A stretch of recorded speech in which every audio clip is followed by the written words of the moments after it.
Welcome back, everyone, to Web3 Unpacked. I'm Rich Pasqua, and today joining us is Sam Huber, CEO of Landvault, the largest metaverse developer who offers a complete tech stack to build, deploy, and monetize white-labeled virtual worlds. Welcome, Sam. Thanks for having me, Rich. Very excited to be here today. Yeah, we're excited to have you because, as I was mentioning earlier before we jumped on, we want to kind of dig into more content like this. It's very interesting. And for our listeners, Sam, you're an entrepreneur, a blockchain connector. I see you all the time on social media, sharing great bits about being an entrepreneur and technology in general. And you host Good Morning Web3. We suggest that our listeners and viewers check that out as well. You have also solid investors in Landvault, the Landvault project, with the Sandbox, Gemini Frontier Fund, HODLCO, and Kingsway Capital. Very impressive. And you know, it seems like you've got Landvault off to a good start. Okay, so what we like to do, Sam, before we jump into products and you a little bit more, I always like to ask our guests, how did you get involved in Web3? What was your journey like? Yeah, great question. I mean, I got involved with crypto first, way before it was called Web3.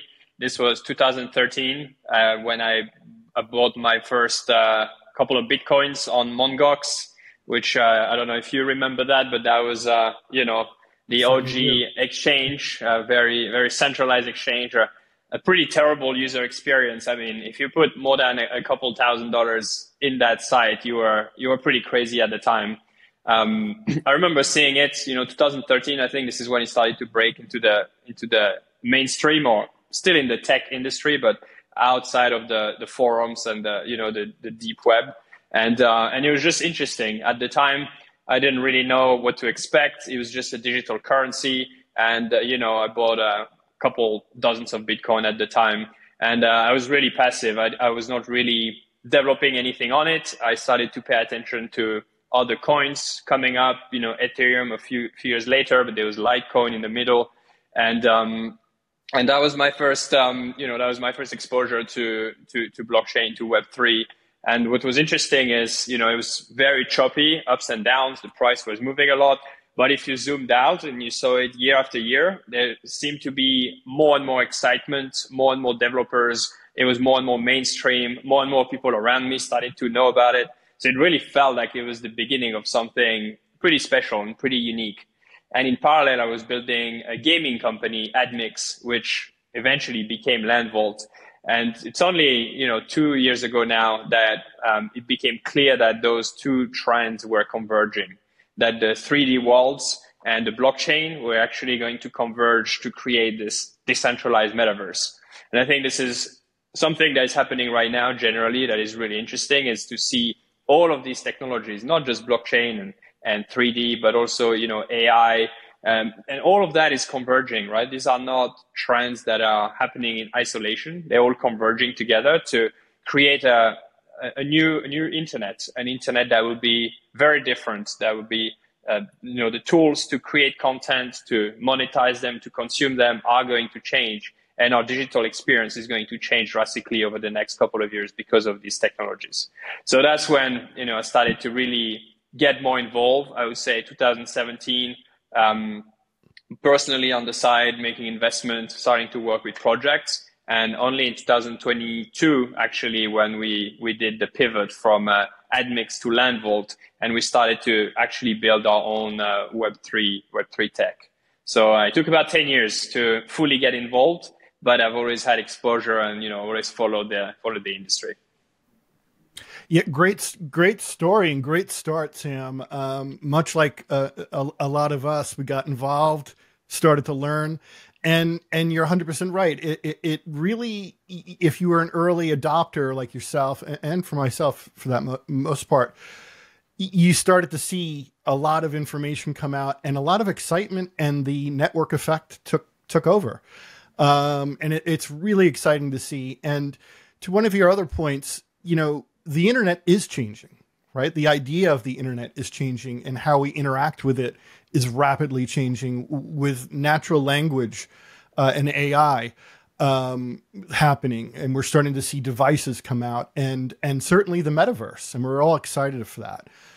Now, can you give us the high level overview? Because we're going to go into it a little bit more, but what is Landvault?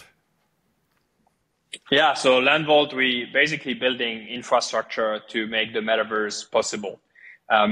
Concretely, we really have two sides of the business. The side that most people would know about Landvault is actually our studio. We have a studio. We have about 100 people in that studio, and we build experiences for brands like Mastercard and Heineken and Standard Chartered, and now also for government institution here in the Middle East, which is our core market.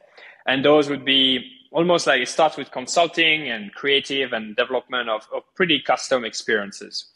But actually what powering all of that under the hood is our tech stack. So we have 4 products. One is about creation. So we use generative AI to create assets faster instead of building everything from scratch. If we have 10 clients that want, a shopping mall or a stadium, we actually can generate some of that very quickly. So this is good for us. It's less effort, less work, but it's also good for the client because it's faster and it costs less money. And if you think about the internet, the 2D internet, I always go back to the example of Jeff Bezos, right? Had to raise $1 million in 1996 to build his first e-commerce website, which was mainly text and, a way to capture payments, which they had to implement from scratch, and they had to create their own servers. So just creating the website costed $1 million. Now I can create a much better e-commerce website for zero in 15 minutes by going to Shopify and plugging that into WordPress, and I can go live really quickly and focus on the business.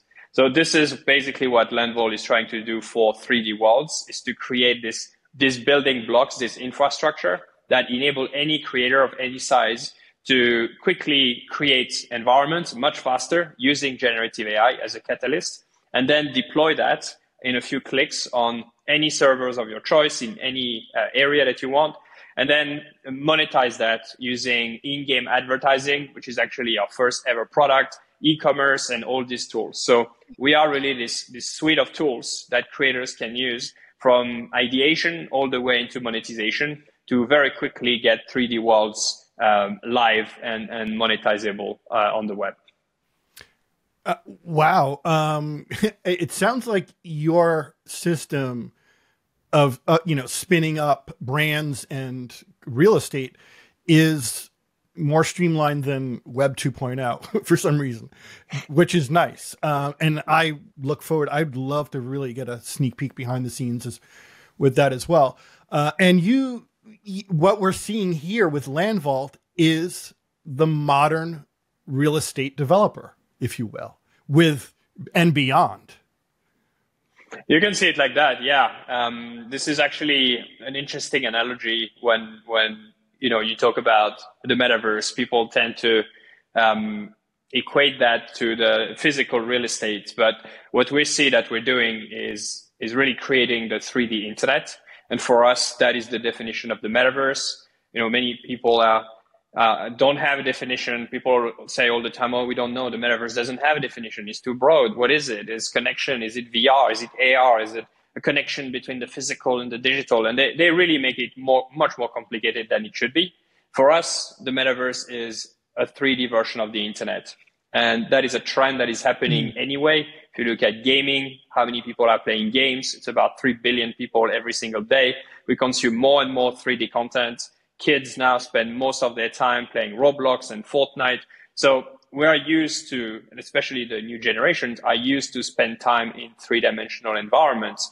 And the internet is becoming better and better at supporting those environments, making them multiplayer and actually creating real use cases. And that's really what Landvault is. Because when those environments, when this technology really becomes mainstream, and everyone is able to, enter those worlds, they're going to need tools to create 3D content faster. They're going to need tools to make money from this content. And you won't be able to use Shopify to take payment on a 3D website, or to use Google Ads to generate revenue, right? Those are tools for the 2D internet. So with the internet adding a dimension, the tools that are needed to power this new creator economy also need to change. And that's what Landvault is building. So we see that as a huge opportunity, which is really pushed forward by trends like 3D, right? Real-time 3D engines like Unity and Unreal, which were originally built for gaming, but now have use cases across multiple industries.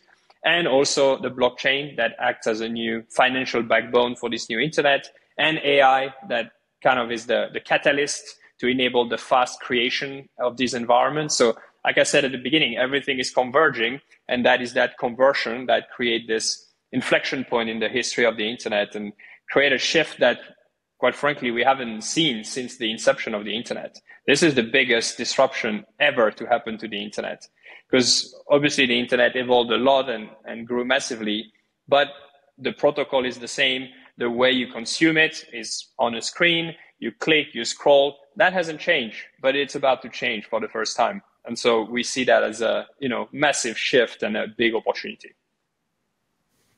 Yeah, I mean, Web3 in general, the world of it is profound. It really is, from finance to the end experience for users. And it's interesting that you're using the term 3D internet versus the metaverse, right? And I think we saw like the term metaverse and the initial products that came out kind of get dinged in 2022 and 2023. Is that, is it a perception thing, or is it, something beyond that? It's a bit of both. I mean, one of the main thing is that most people don't know what it means. When people they hear metaverse, they just wonder, it can go from like a Ready Player One type of environment, but most people haven't seen that. They don't know what it is. And as I said, the pseudo experts in the space made it much more complicated than it is, that we couldn't talk about it yet because we don't know what it is. And some people said it's VR, but that's obviously a technology, not a content network.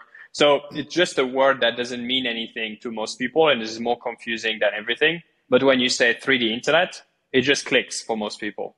So we came up with that word as a way to explain it on podcasts like this, and it kind of stuck, and people really get it. And now we're making that our own, and I think this is a good analogy to make things as simple as they should be. Yeah, and the term metaverse for me, I've kind of put it in context in my own head, is really, or the 3D, the 3D internet is the connected tissue between worlds and galaxies, right? Because you have Landvault has their universe that they're working on. There's going to be other universes, and that interoperability is key. And to me, that is kind of the metaverse itself. So really good stuff, Sam. From traditional, what are some of the similarities between traditional real estate and virtual real estate? I mean, one of the similarities is the engagement that it can create, right? There's obviously a lot less activity now on everything connected to virtual land, but this was, a big topic in 2022, and I'm convinced this will come back.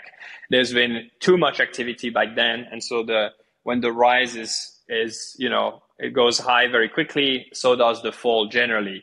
And I was one of the first landowner in platforms like Somnium Space, one of the top. I don't know how much top anymore, but pretty large landowner in like Sandbox, Decentraland as well. So I do believe this is valuable. And the reason why this is valuable is about utility. And it's about what can you do on this piece of real estate. And so that is something that, whether it's on the physical world, right? You can buy a plot of land somewhere and you can buy a factory. That factory makes you money. That's utility for the land. You can do that also in the virtual world. You can build a game, and if that game attracts people, then you can make money from it. So there is actual utility. People tend to forget about utility. And if you look at the key drivers of value, utility is one, But there's other things like scarcity as well, right? Which drives speculative value. The less you have, the more people would want it.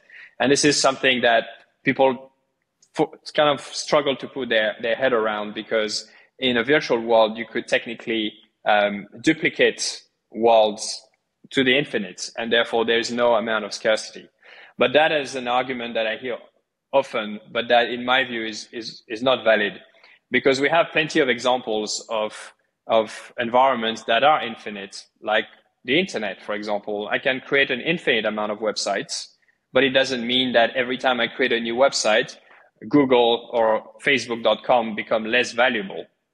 Because it's not about the number of websites. That's just the wrong metric to look at. Just like it's not about the amount of plots of virtual land. It's about the traffic and what you make of it. And because I copy an environment here doesn't mean that millions of users are going to jump to it. It could just end up being an empty space. This is like if I go and duplicate Dubai in the middle of the desert, people are not going to stop living in the main Dubai to go to that one. So just creating real estate somewhere doesn't mean you're going to make it attractive to people. So it's the same in virtual world. It's all about the traffic, and the traffic will come if they find utility, if they actually get something interesting to do there. So in my view, this is fairly similar. Obviously, there are differences. But, I really think that if you believe in the metaverse, and not all the metaverse will be denominated by virtual land, but there are platforms like the Sandbox, for example, where owning a presence in the right spot will be very valuable when that platform actually gets, millions and millions of users. Just like you want to be in the main retail street in Fifth Avenue, brands compete to be there. They could find much cheaper rent somewhere else, but they want to be where the action is. And so it's going to be the same in virtual worlds. Yeah, ranking and scarcity, and truth be told, physical real estate is becoming more and more scarce and more expensive, as we can see in contemporary times. It's really difficult for people to get into it, but it's also really interesting because if you're running a brand and you have physical locations, whether you're Nike or Disney for that matter, you want to have that extended experience in a physical location, right? Or a virtual location as well, not just physical. Now, with that said, you had brought up some really big brand names earlier on. Who are you working with, and how are they utilizing Landvault and the 3D internet? So the clients kind of changed a bit over time. There was the first period when 2021, 2022, post Facebook rebranding into Meta. This created a big wave for brands, mainly consumer brands, that wanted to join the metaverse, enter those platforms. There was on Roblox, on Sandbox, on Decentraland, and all these platforms. And so at that time, the business of the company at that time was advertising in video games. So this was not a huge difference to go after those brands. And instead of just creating product placement in video games, we created experiences for them in the metaverse. So we were ideally positioned at that time. We had just raised a Series B of $25 million. So we went hard. We repositioned the company. We rebranded Landvault. We made a studio acquisition as well. And we started to bring these brands in the metaverse. We were one of the few, I would say, credible player that was, large enough to handle big accounts. Like we work with Mastercard, we work with Standard Chartered, we work with quite a few e-commerce brands as well. We work with Web3 NFT project like World of Women. We did close to 100 plus projects that year of different scale, different sizes on different platforms. And then, end of 2022, we started to see a big slowdown. And Q1 2023 was basically dead. Brands were kind of over it. The marketing campaign was over. This was clearly not a long-term vision for most of them. Some of them are here to stay, but most of them just wanted the headlines and wanted to build something quick that just didn't have much long-term value. So this is when, luckily we had a few clients already in the GCC region in Dubai, where I am based now. And we saw here a very different motivation, much more long-term. there is a Metaverse Dubai strategy, and this is also the case in Saudi Arabia and now in Qatar, where those countries are really trying to take the lead, diversify their economies, and becoming a top 10 digital economy. And they see frontier technologies like the Metaverse as one of the key pillars to this. And they're basically pushing all the public sector, the private sector also to some extent, to build virtual experiences. Just like, everyone went from offline to online in the early 2000s. Now it's the time to go from 2D or online experiences to 3D. And it's happening at all levels. And so we've been lucky to capitalize on that and basically find this new segment of customers. We've worked with, government in Dubai, the tourism authority in Saudi, public investment fund. We work with Yas Marina, the Formula One track here, different ministries from, finance to economy. And so it's just pretty crazy here, the amount of opportunities in the space. And it's also what's most exciting to me is that they're really building for long term. This is not a quick marketing campaign that we're doing, but this is about rethinking how their services and their products could be delivering value to customers in those 3D worlds. So there's use cases of procurement, of connecting different ministries together, and there's use cases around e-commerce and helping local shops promote their products better to users. And there's use cases around simulations for logistics. There's use cases around promotion of local artists. So it's really about rethinking from scratch, like how can we do better if the internet was three-dimensional? How can we get this business to be more successful? And it's very exciting, right, to have to think about it from scratch and really getting a shot at rebuilding those things. So it's been quite a journey, going from brand experiences to now actually rebuilding government platform from scratch. But the core of that is the Landvault technology, the products that I mentioned on the creation, using generative AI to publishing, to monetization. Those tools are basically plugged in on all of those different projects and really supporting the whole infrastructure. Yeah, and being someone who's run quite a few projects in the Emirates, I can say they are, if there's one group of folks on the planet that are into heavily advanced technologies, architecture and beyond, it's them. We've done some outrageous work in the past, and they are very forward thinking, in their approach. They want to go above and beyond to be almost future proof, if you will. So that's really, really cool. Now, can you just give us a quick snippet of how you might onboard someone into the 3D or Landvault, the 3D internet? Generally, it starts with an idea that the client would have. They want to jump in. They want to create a virtual world for their brand, for their services.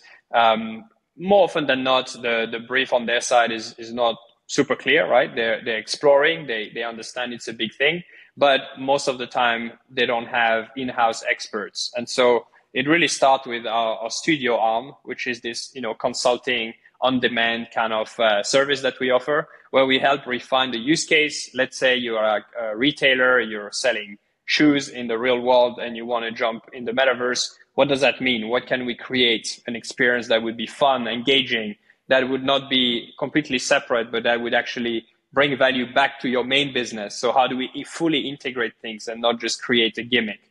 So that's the creative process. And then we would start the implementation of the actual experience. So it could be, this futuristic shop selling shoes that are NFTs, but when you buy that, you actually get a discount on the physical shoes. And so to build that, it's a combination of studio work, but it all rests on top of our technology. So the shop, we've done dozens of projects for shops and for different retailers. So we can use templates. We can use generative AI to quickly tweak it and to make it dynamic and change the color and upload a logo that looks like, it's built from scratch. And so that's where our first product could come in.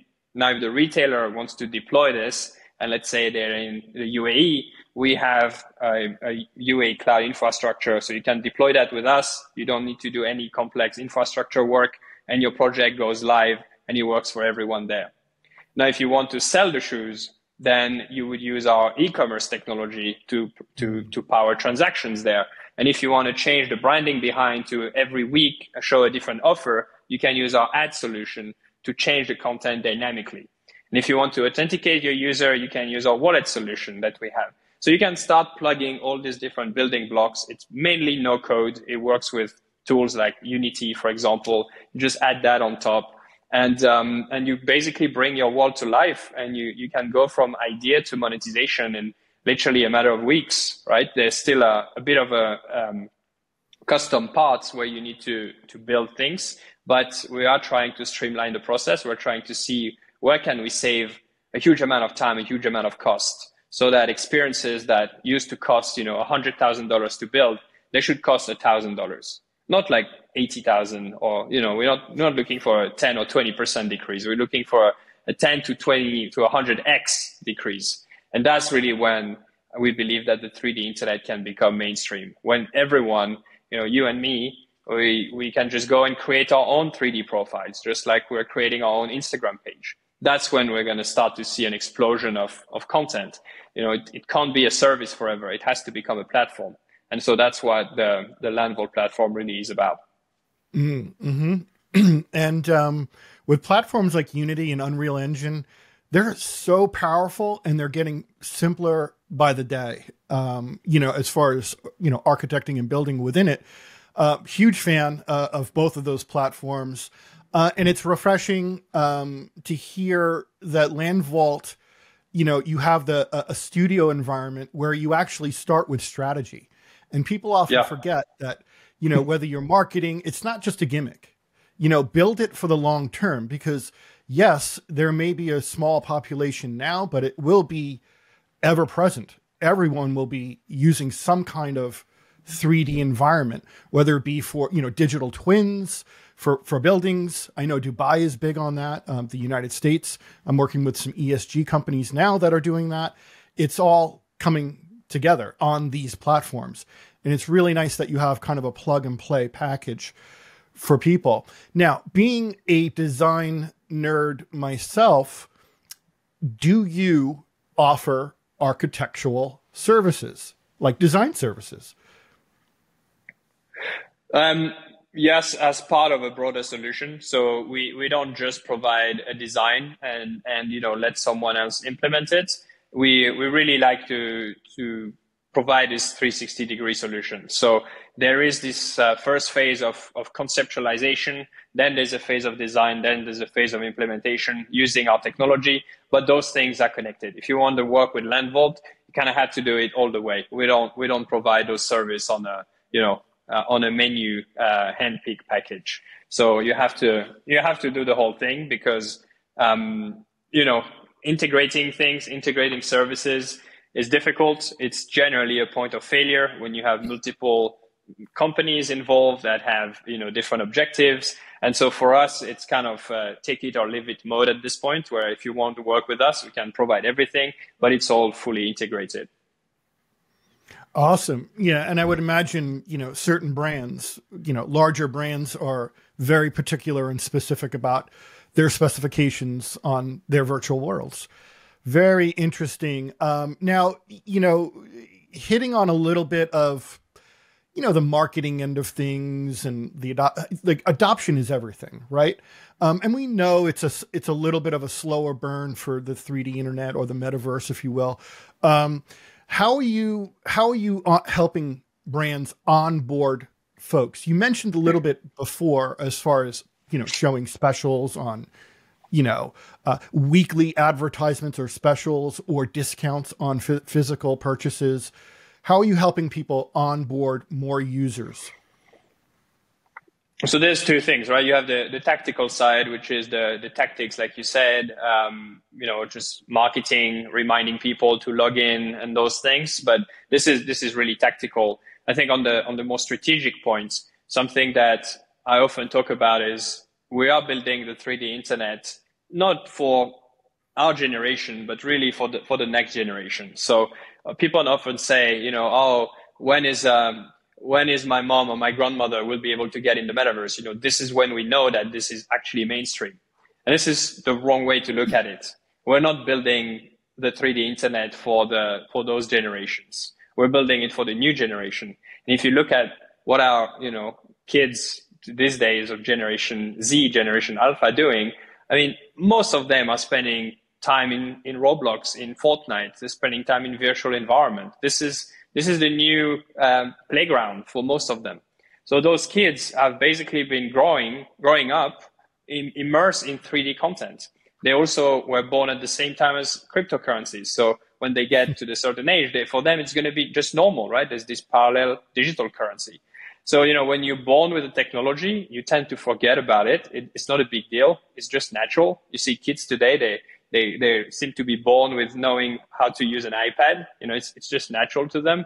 For us, it's natural to use electricity. We don't think about it every time we press on a switch. But for great grandparents, this must have been a shock at the beginning because they were not born with it. They were used to something else and then it changed halfway through. So if you think about it in the same way, kids and, future grandkids, they are going to be completely used to evolving in 3D environments since they were kids. They grew up with it. They became teenagers by meeting other people in these virtual worlds. And so when they become adults, for them to browse, property in 3D before they buy it or before they go and book a hotel, or like shopping in a 3D environment and putting their clothes on an avatar to see how they fit. That's just going to be part of their daily lives. They've always been doing that since they were kids in Roblox and other platforms. So to me, the adoption is really not a question. You just see that today. It's just that population that is, native to the 3D internet, they are, maybe at max 15 years old at the moment. So we're still a few years away before they actually have, disposable income and are able to spend time on those applications that we're building. But it's all coming. So I don't think this is something you can really force. I think this is it's going to happen naturally. The other thing I want to mention as well is it will only happen if those platforms provide an advantage compared to the 2D internet. So if the experience takes 10 times, the time that it takes to buy something, no one's going to bother using a 3D environment, right? The experience has to be significantly better. It needs to save you time, it needs to save you money, or it needs to provide more entertainment.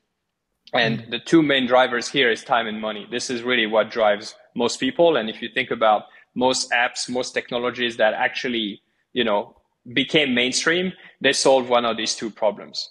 And so this is something that needs to be, it won't happen just because it's 3D, right? When people talk about immersion, the immersion is not a value proposition. Like right now, I don't need to be immersed, to talk to you, to have a good time. This platform is great. Now, maybe it could be better in 3D, but it could also be much more clunky in 3D and just be, take a lot longer to connect and just be a worse experience. So it still have to provide the fundamental value that we're looking for.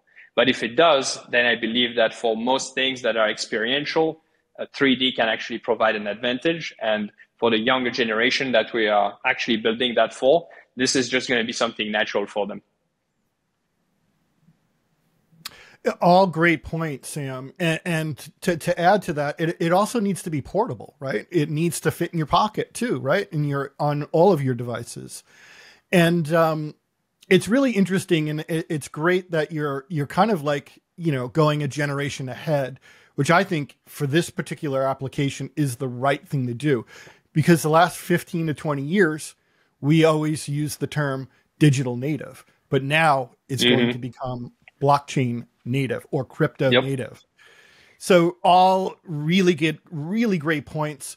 And talking about blockchain, you mentioned, I know the economics of the blockchain play a big part in this. AI plays a big part in this.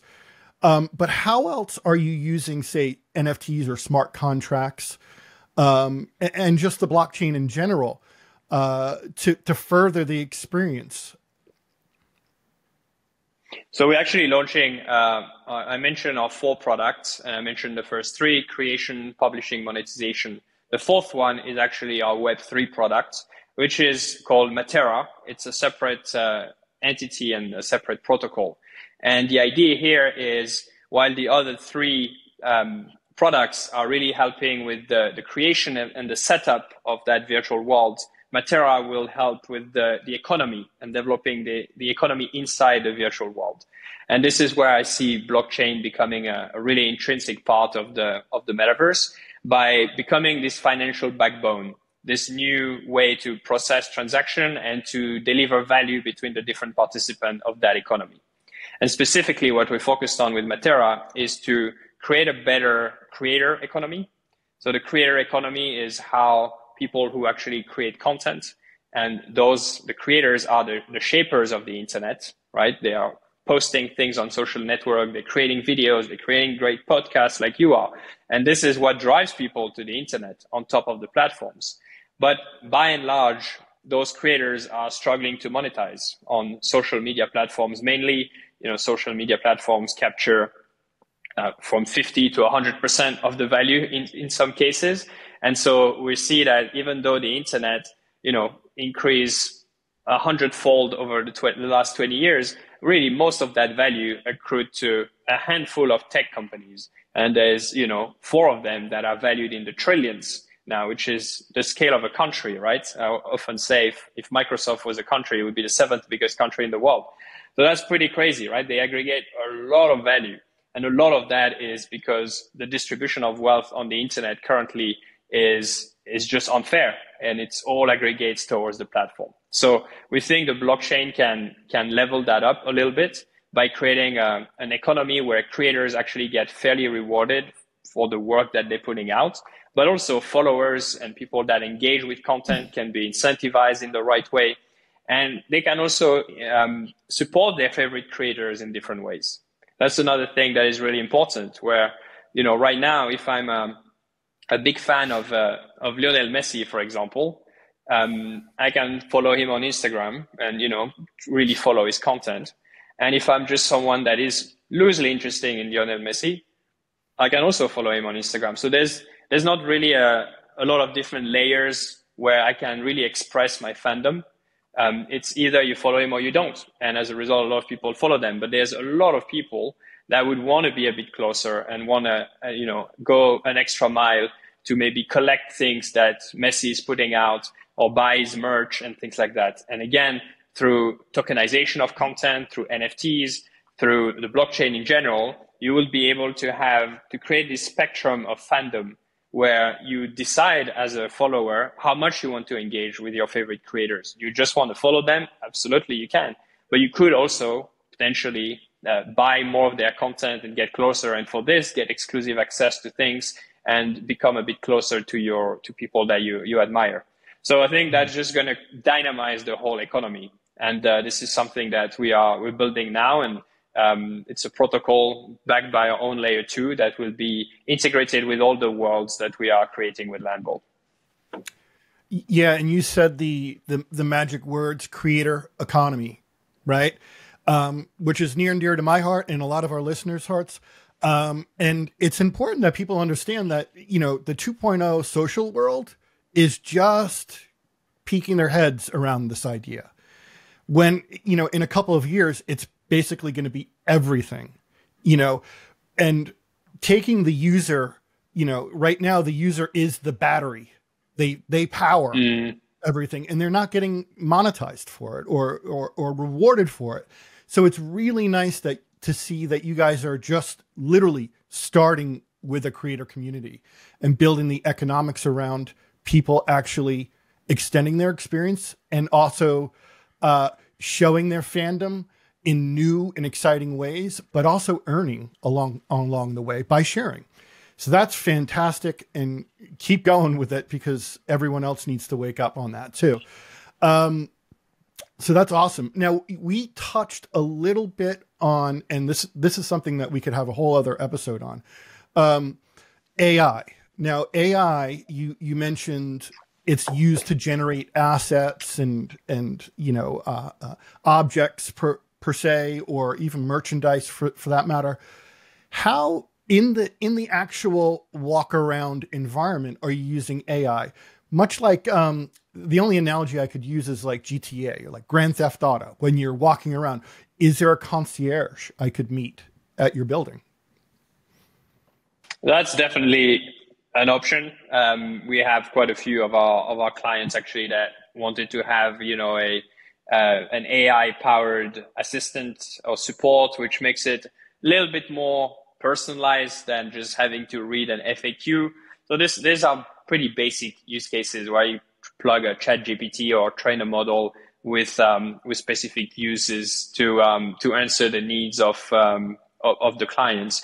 There are a few use cases that are more advanced. The main one is the creation use cases we talked about before. And this is really an important one because without generative AI, the metaverse will remain very, very expensive and very, very slow to be built. An average experience, if you want to build something great, we're talking, six figures, seven figures. I mean, a AAA game, right, costs sometimes hundreds of millions of dollars.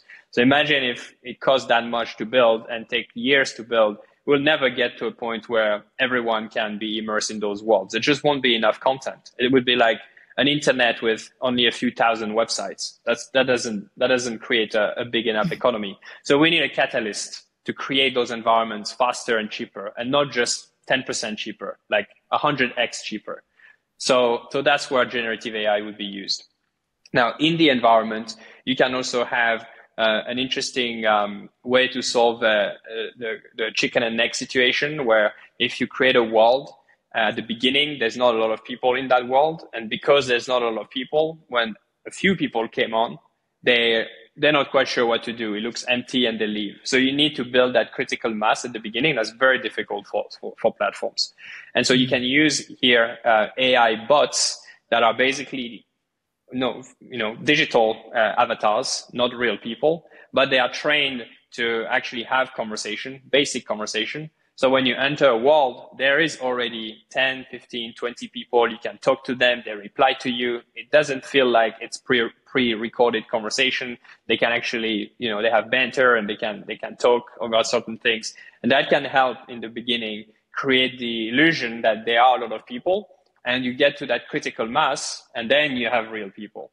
But this is a bit of a trick to avoid this empty space syndrome, which has been reported a lot in the press, where you log in and you try to go to see a shopping experience or a fashion show in the metaverse, and there's no one there, and it's just depressing, and you have those huge spaces but no one's there, and that just doesn't create a good feeling. So this is another example of how AI can be used in those environments. Yeah, and people really need to understand that AI is really necessary for actually building out some of these virtual environments, because to your point, it's hyper expensive to render worlds or objects or characters in 3D. I don't care what platform it is. Yes, it'll be bespoke and wonderful and excellent, but it's really not feasible, and you do need help from AI to do this. It doesn't mean you're cheating. It doesn't mean anything else about that. And then to your point as well, the adoption point, you do want to see other humans or bots or any other presence within an environment that you can potentially ask questions or interact with. Now so that was great, Sam. Now with, AI and everything else, gamification, right? It's huge. And it's not about, I'm going to go to, Nike shop in the Landvault or a 3D world, and play games. Maybe you can, but how is the experience gamified?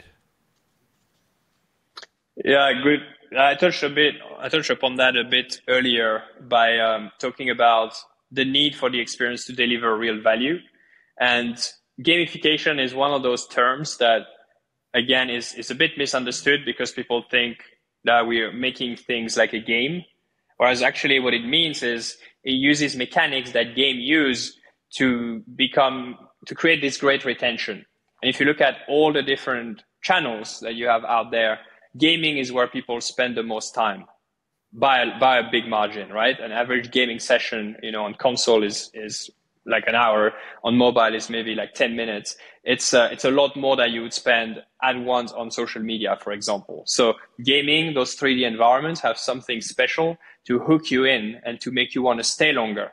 And obviously, if this is a brand activation, the longer you stay, the more they can show the brand, the more you build top of mind, the more opportunities they have to sell something. So the dwell time, the amount of time you spend on a page, is very, very important. And at Landvault, we have experiences on average that for brands, like we had something for a FMCG brand, and they were spending on average 29 minutes in the experience, whereas on their e-commerce page, it was an average of 4 minutes. So that's a huge difference, right? And just because you had to complete a quest, you had to set up your avatar, then you were part of an experience, and you had to talk to someone. So it's just fun. It's just engaging. And so gamification is really about creating that journey so that you have something to do in those experiences. And those things can be guided a little bit, of course, and you incentivize the behavior that you want to see. But at the end of the day, if you have to summarize what gamification is really engineering fun, creating something exciting so that people actually want to spend time there and not just spend time in an empty warehouse. Even if it looks amazing, if you have nothing to do, you're not going to last very long because there's just, time is too valuable. So that's what gamification is. And it's actually learning from the gaming industry, who has been very good at hooking people in, making them play longer and come back every day to compete and all of this stuff, and integrate that into the fabric of this 3D internet to just create a more exciting type of experiences. And this is really key, and this is often forgotten. We actually have a whole creative team at Landvault that specialize in that, and that's the first step. It's the design, it's the concept. We create this loop. You have to have a core loop of what our users actually going to do in that experience so that they stay engaged and they actually have fun doing it. And if you don't have that, then you're just going to have an empty space. It's like going to an event when there's no programming. The space may be nice, but if there's nothing to do, you can't get value from it, and it's not fun, you're not going to stay very long. So this also applies in virtual worlds. Yeah, and having come from a gaming background myself and design games, and it's all about leveling and keeping people engaged and having them achieve milestones and goals along the way. And that's key to, retention. So really nicely done. This is exciting. And now a bit of a loaded question for you here, Sam.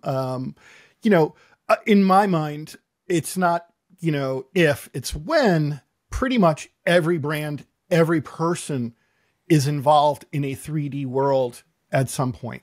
Where do you see mass adoption happening, or a real threshold?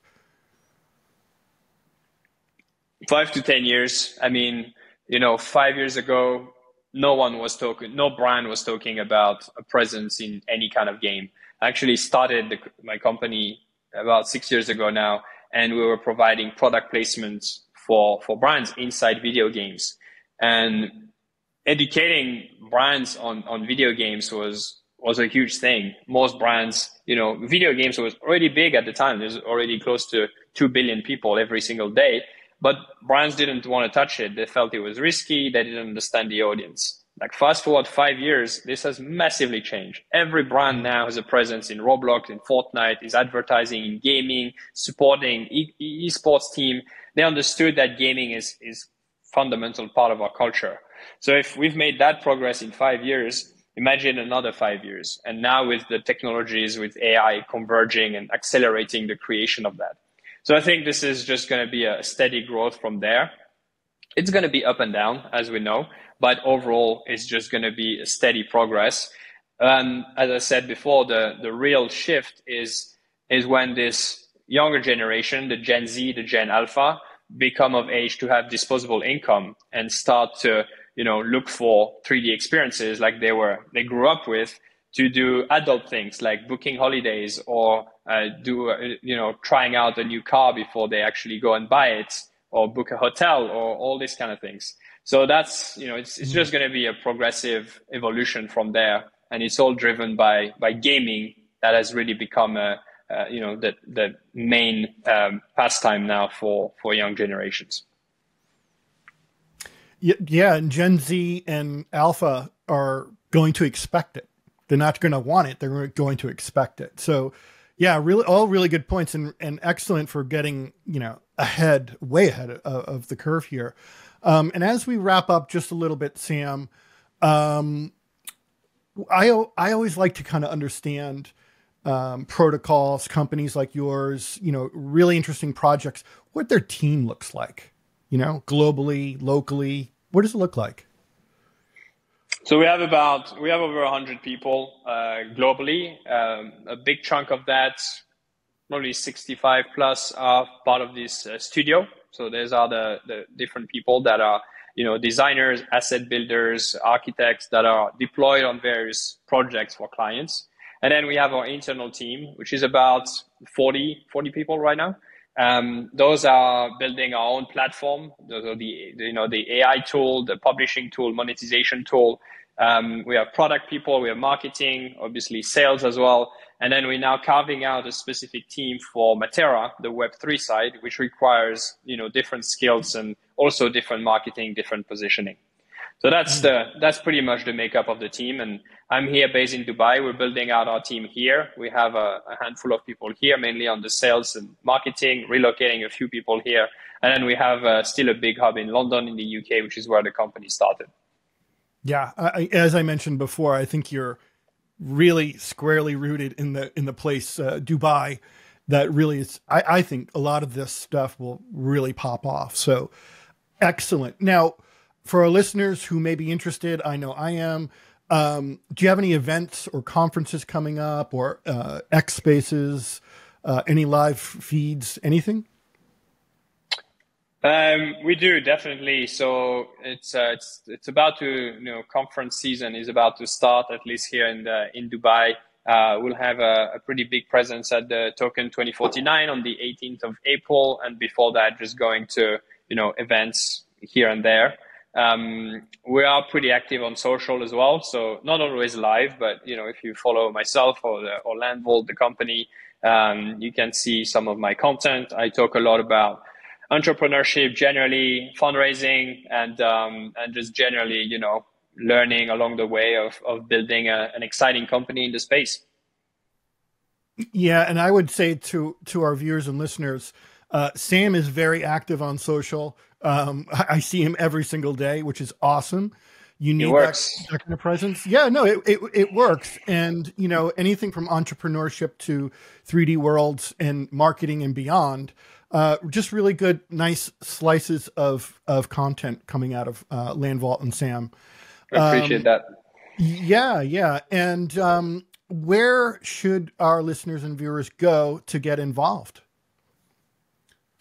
So you can go to landvault.io. That's the main website of the company, or you can follow me on pretty much any channel at Sam Huber, SAMHUBER. Mm-hmm.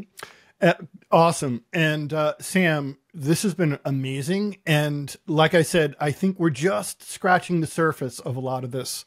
Right, kept going for sure.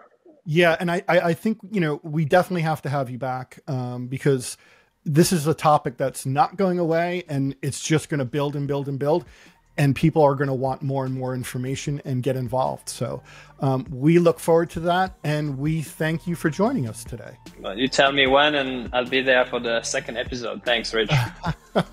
Absolutely, we will, and we'll definitely be in touch. So thank you again, Sam. Everyone, check him out. Thanks for having me.